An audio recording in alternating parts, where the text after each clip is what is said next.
بسم الله الرحمن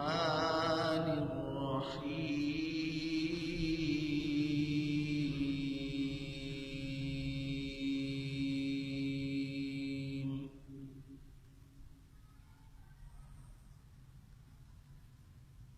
خلق الإنسان من صلصال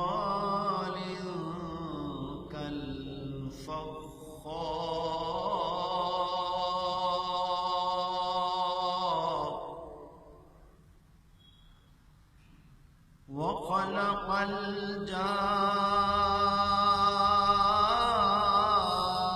الجان من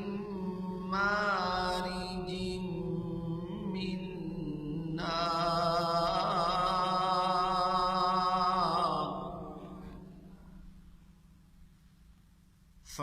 فبأي آلاء ربكما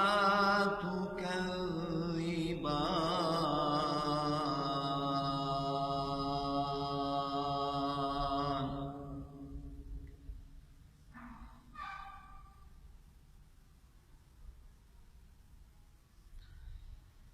وخلق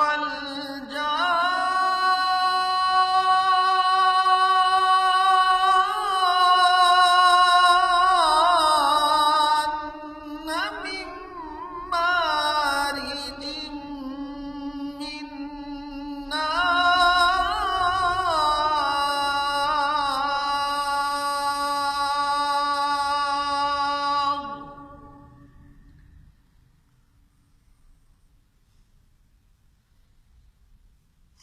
فبأي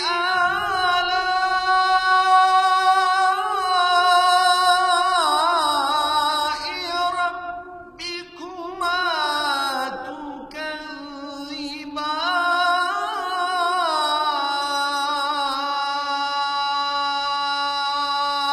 تكذبان فبأي آلاء ربكما